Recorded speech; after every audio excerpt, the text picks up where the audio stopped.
This Torah class is brought to you by TorahAnytime.com. Okay, Bruchim Aboim. Welcome everyone. We continue in the Yesod Hateshuva of Rabbeinu Yoina. And Rabbeinu Yoina has innovated for the Jewish people a way where one who is immersed in sin, is sullied, is dirtied, can cast off his sin and start over. Again, this is not actually doing tshuva, but this is putting oneself in the proper frame of mind and mindset to be able to do tshuva. Says Rabbeinu Yoina, v'kacha yeyasa b'yom taharasai. This is what a person should do on his day of purity. B'his nadvoi ruchai oisai, liyos eved l'bayrai.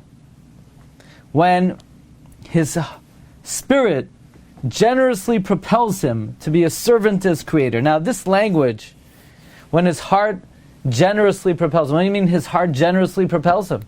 Is this generosity to do tshuva? You have to do tshuva. After all, even if there was no mitzvah of tshuva, you would have to do tshuva anyway, because you would have to stop sinning, and you would have to regret your misdeeds. So why is this called generosity? Is this a midas hanadivos? Also later on, Rabbeinu Yoina writes that in the prayer of the Penitent, he says, and now my heart has elevated me and my spirit has generously propelled me. What kind of generosity is this? He has to do tshuva.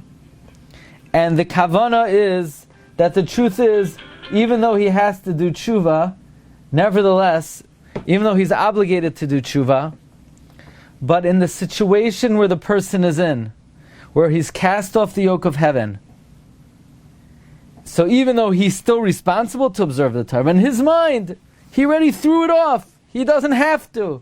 It's not obligatory. It's in his mind, this is not required for him. So when he's coming to do tshuva, it's like he's generously doing something he doesn't have to do. Again, he's obligated to do tshuva, but in the mindset of the sinner, it's like the person who gives extra money, he's being generous. In his mindset, he is generously doing something. Rav Goldberg quotes the Gemara in Yuma Daf Pei Vav Amud Beis. Look, come and see that HaKadosh Baruch Hu's midah is not like a midas basar v'dam. Midas basar v'dam, a person angers his friend, he might not be consoled, but HaKadosh Baruch Hu, if a person sins b'seiser, Hashem is persuaded, and Hashem is accepting. And then in the Gemara Yuma it says, not only that, but Hashem is machzik loy toiva. Hashem is grateful that you did tshuva. Question, why is Hashem grateful that you did tshuva? Hashem is grateful that you did tshuva. You did Hashem a favor by doing tshuva. You're obligated to do tshuva. Why is Hashem grateful to the repentant for doing tshuva? Says Rav Goldberg that even though the repentant is chayiv to do tshuva, but according to this, in the situation where he's in, that he cast off the yoke of Hashem, by doing tshuva, there's a certain element of him being generous. And in that sense, Hashem is grateful to the person. Now, it's interesting, Rabbeinu Yoina says, when his heart generously propels him to be an eved to his Creator. Now let's think about it. Be an eved to his Creator. This person has not rectified his misdeeds yet. He didn't do tshuva. So what did he do exactly? He just said, I'm starting again.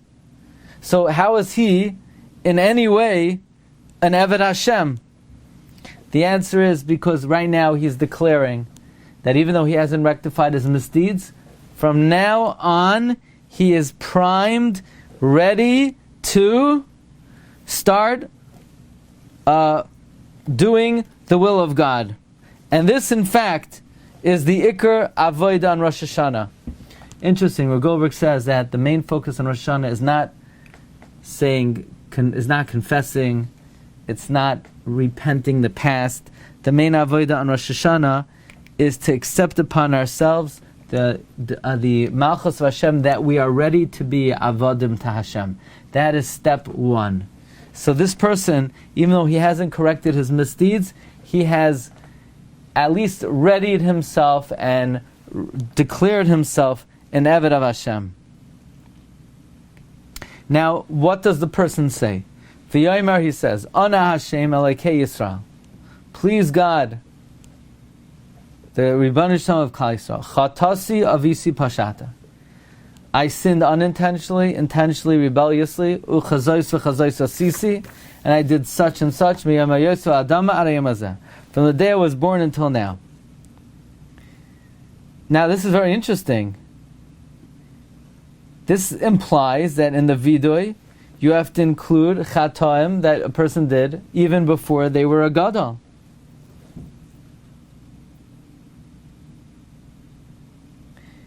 And the Noid Yehuda writes in a tshuva in Yordeis in Kuf Samach Daled that certainly there's oinesh shamayim for something a person did before 20, because to say there's no oinesh shamayim, then the world is hefker. People, teenagers could be murderers and adulterers and do everything. Okay, so you say Bezdin Shamata punishes at 13. Fine, so they'll do it without Eidim. No, it means in Olam Hazeh, Hashem doesn't punish B'chayim Koidim 20. But La'achar Misa, everything a person did his whole life, from the time he was came to Das, even V'lo Bar Mitzvah, when a person has a certain recognition, they are accountable. You hear this? The Noid Yehuda is saying that even something a person did before their Bar Mitzvah, if they had a certain level of Das, they're accountable for it. So part of the vidui is miyoim heyoisi al ha'adama ad hayoim hazeh.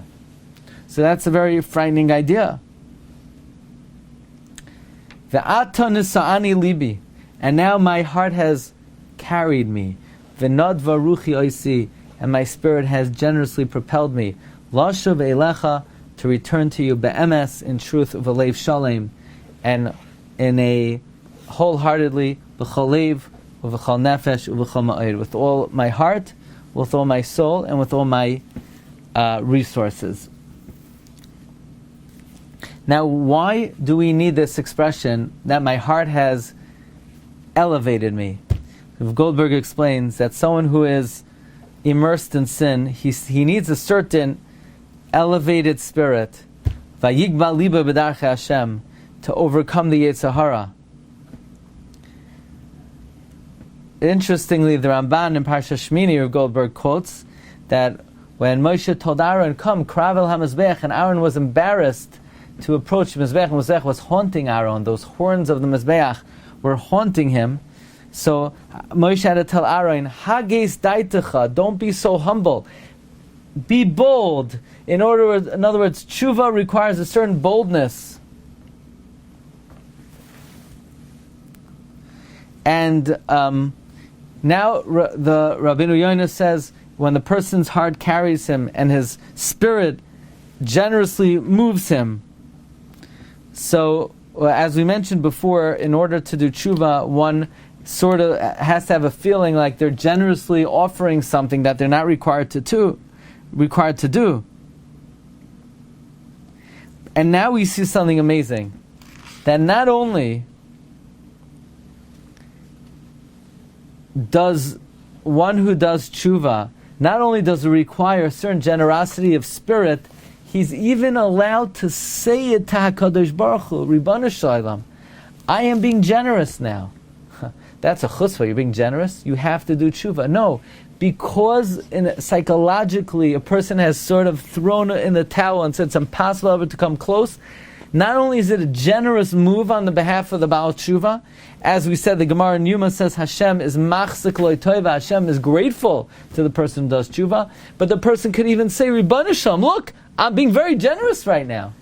And that's a very amazing chiddush, that you're even allowed to say, Ribbana Shalom, look, I know I have to do this, but realize that psychologically, in my mind, I feel like I'm doing something above and beyond, and I could even mention that to you. Okay, we'll hold it over here, but we'll pick it up tomorrow. Continuing in the tefillah of the Baal Tshuva. Thank you everybody for coming. Bracha v'atzlacha. See you next time. Kol tov. You've just experienced another Torah class brought to you by TorahAnytime.com.